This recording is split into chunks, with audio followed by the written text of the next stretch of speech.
Em Marcos 16:7 temos um versículo bastante curioso. Mas ide e dizei a seus discípulos e a Pedro, que ele vai adiante de vós para a Galiléia. Ali o vereis, como ele vos disse.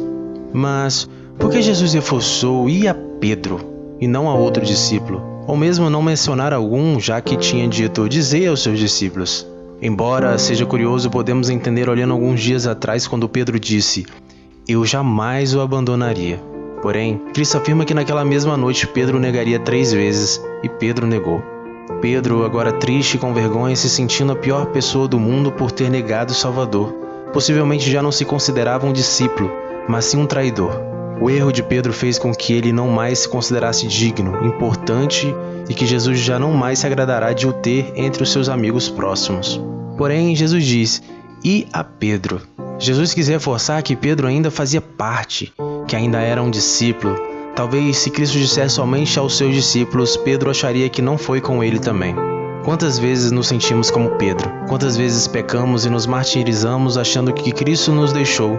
Cristo não mais nos considera seu amigo, que não somos mais um discípulo. A acusação que o pecado traz a nós faz com que muitas vezes desistamos, nos faz abandonar a Cristo por conta da vergonha e da humilhação. O pecado, a vergonha e a humilhação não pode nos impedir de aceitar o perdão e a restauração que Cristo nos oferece.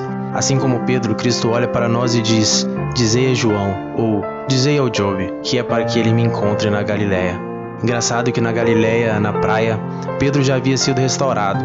Pedro já estava junto dos 12, porém ainda tinha algo em Pedro que faltava. Possivelmente Pedro ainda se culpava por ter negado a Cristo 3 vezes. Então, Jesus olha para Pedro e pergunta, Pedro, tu me amas? No que ele responde, tu sabes que eu amo, Senhor. Jesus disse, apacenta as minhas ovelhas. Cristo faz isso 3 vezes para Pedro entender que o importante era que Pedro amava Cristo verdadeiramente, de todo o coração. Isso o tornava um discípulo de Cristo. Isso que o erguia para apacentar as ovelhas do Senhor. Não é o pecado ou o erro que nos irá deixar de ser discípulos de Cristo. É a rejeição do perdão de Deus na cruz que nos impedirá de alcançá-lo. Claro que devemos buscar ao máximo não pecar contra Deus, mas se pecarmos, não podemos correr para outro lugar. Nós precisamos encontrar Jesus na praia, no íntimo, para que Ele nos perdoe e nos restaure, nos cure e nos devolva o lugar que Ele mesmo um dia nos colocou. Graça e paz.